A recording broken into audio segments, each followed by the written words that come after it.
Hi, my name is Brad Emery, and this is my case study for Everyday Counts, Module 15 of AEP 858.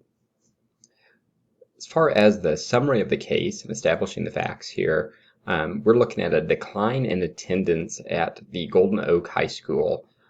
We've got some issues with teachers who are excusing absences that it really doesn't seem like they should be excusing. We also see the athletic director letting some things slide, even maybe encouraging some absences where we really don't want to see that. There's little support or communication between the administrative team and the teachers. As the first year principal here, a new principal, this is something that Dr. Newman, the superintendent, has asked that we address. As far as legal issues, there's certainly the issue of truancy. It's important that kids are at school not just for academic reasons, but because it's the law. There are excused absences that are allowed for illness, for death in the family, for inclement weather, or a valid reason excused by the principal. And it's that last one that really seems to be taken advantage of here lately in this school as we look at this case study. The school policy lines up with the law in this area, and we do have some issues where truancy has come into play so much that the authorities have gotten involved with a student here that goes by the name of Carl. So as far as what's happened in a succinct manner here, the attendance rates at Golden Oak High School have dropped in recent years, and an investigation has shown that multiple stakeholders and educators have enabled or even contributed to the problem. So taking some time to synthesize the facts, we're looking at who are the people involved in this.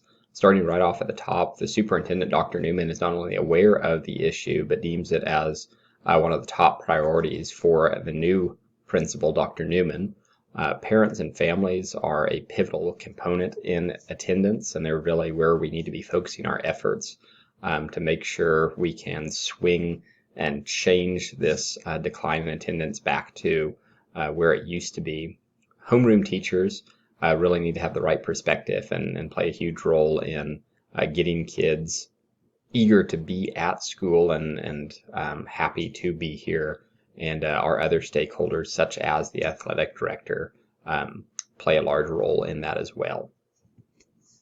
The place, this is the Golden Oak High School. We're a suburban community with a fairly large student population, running about 965 students right now. And you'll find a growing diversity among the students. It's primarily Caucasian still, but we're seeing increases in the Hispanic and Asian population as families move into the area. Most of these students, if not all of them, have working parents. There is some diversity as far as the social economic levels as well, but looking at the demographics, we see that most parents have about a 1 to 2 hour travel time each day, so they're going into the nearby metropolitan area to work, and because of that, they don't have as much time to spend and focus on academics with their students.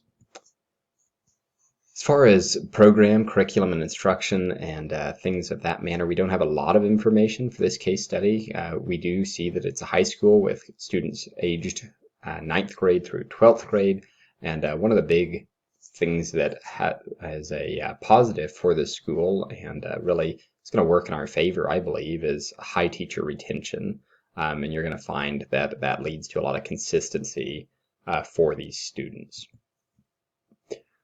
So just looking once more at all the information we've covered, the attendance affects the entire school population, even though we've got a few small pockets of problems, and it's a fairly low percentage of students who are struggling with attendance.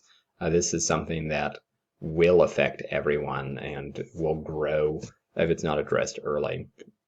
Because of that, all stakeholders involved in the school play a role in getting these kids here and keeping them here, whether that's the janitor who says good morning to them on the way in the door, or the homeroom teacher who's either giving them an excused absence or explaining the reason that that's not an excused absence, or that could be the administrators who are implementing policies and working with other educators to make sure that we are taking care of this issue to the best of our ability. As such, we need to initiate and establish clear lines of communication with parents, because right now our contact with them is fairly limited. There's some notes that we need to get in touch with parents, but it doesn't seem like we've followed through on that and done so. Lining up with that, consulting with these educators who are involved is going to be a huge priority here before taking any action, especially homeroom teachers and the athletic director. And we want to wait until we have this information, wait until we've had a little more contact and got to hear multiple sides of the story before we're making any final decisions. Taking a moment to identify options and possible consequences, we want to look first at what would happen with no action and what would happen with a very extreme action, kind of the far sides of the spectrum. So if we were to take no action or ignore the situation, we're going to do nothing with our findings here.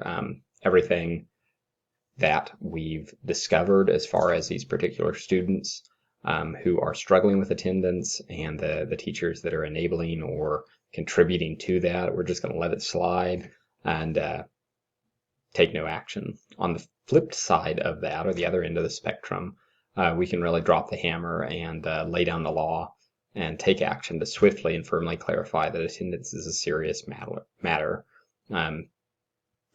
Get these students warned with truancy.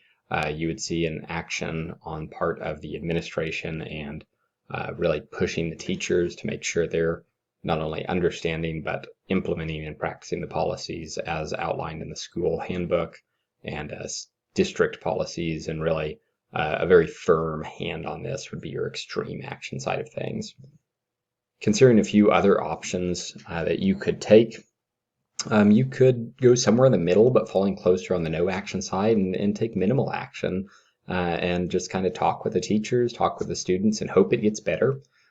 You can take responsibility and full control as the administrator and realize that, well, these homeroom teachers, this athletic director are causing some problems here, and so take that into your own hands as the principal and address these issues directly with the students and just kind of move the teachers out of the path here and just excuse them, and that way you don't have to address things. You just take care of it directly with the student, cut out the middleman, as it were. Or we can take some time to discuss this situation, not just with the students, not just with the teachers, but with students, teachers, parents, the athletic director, and any others who are involved to make sure we can come up and plan some good solutions for this attendance problem we're having. So as far as evaluating the options, some of these are pretty obvious. Of course, if we take no action or ignore the situation, the issue is going to fester. It's going to get worse, and since the superintendent, Dr. Newman, has specifically asked us to address this, there's a very likely possibility that that could cost us our job. On the flip side of that, really cracking down on this hard and dropping the hammer would alienate teachers. It'd push them away. You're going to create conflict instead of resolving conflict. Instead of finding yourself making peace and improving an issue, you're probably going to make it worse for a lot of students and possibly find issues in attendance where there weren't some before. Looking at the idea of a minimal action and just kind of talking with the teachers and hoping things get better, what you're probably going to see is minimal change. If you're not willing to do the work, you're not going to see the results. On the flip side of that, the taking full responsibility as the administrator, you're probably going to see pretty good results. There will be change, but it's at the risk of an unsustainable program, something that you just can't keep up. It's too much for one person to do. You're going to see yourself starting to experience burnout. You're going to get frustrated not only with yourself and the students, but your teachers as well.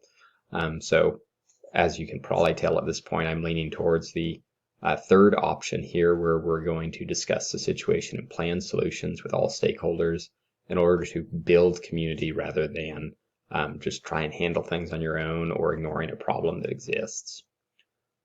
So as far as what this option looks like in a practical sense, we need to find a time to assess where everyone falls on the spectrum of what they believe about attendance, and need to assess where they're willing to go and what they'd like to do to address it as well.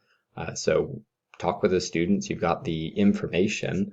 but we need to take that information, set it in front of them and say, hey, what's going on? Whether that's Carl, who's experiencing truancy and just is staying home whenever he doesn't feel well, or John, who's on the football team and is staying home either to do rehab or to rest up before football games. And let's talk with these kids and the whole spectrum of them and figure out what are their thoughts on it. In the meantime, let's also discuss that with the teachers and find out where the teachers, especially these 5 students, homeroom teachers, where do they fall on the issue of attendance and what are their beliefs about that? Because you're not going to change their beliefs unless you can understand where they're coming from. Likewise, we need to look at the athletic director and figure out why these actions that seem on the surface to be absurd, even encouraging a student to take off more school and miss academic time. Maybe there's more to that behind the scenes that we're not seeing. So let's make sure we discuss that with him and the parents as well. So in taking this time to listen and communicate with parents, we want to collaboratively seek a lasting resolution. It's not going to be easy. It's not necessarily going to be fun, but it will be worthwhile in the long run. So this is one of those ideas where together you can come up with a solution that's going to be better than anything that one person can come up with, and it's going to last longer than if the administration just pushes out a policy and requires something from educators and students. So we'll work together to commit to a continual improvement.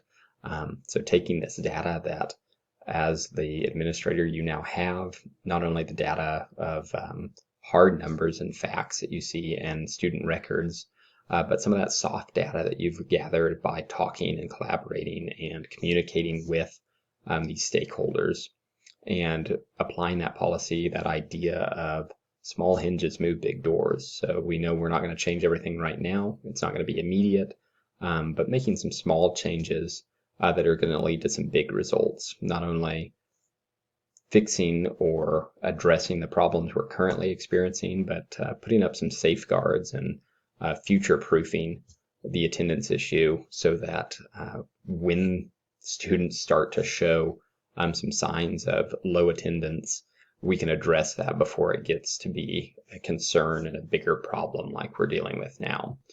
So I think it's important in all this, don't expect immediate results. Expect and plan for results, but it's not going to happen immediately. And once this plan has been established, once you've worked with the teachers and the students and the parents to figure out how we're going to fix and improve attendance, especially for these problematic students, for lack of a better term, take some time and commit to looking back at this plan and discussing, is it working? And what do we need to change? What do we need to adapt? What do we need to keep doing? How can we make it better?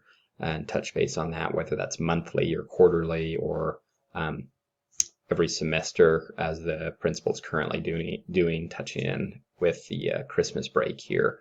But we have to come back and address these problems rather than just leaving it once we've come up with a solution. So thank you for taking the time to watch, and I appreciate your thoughts.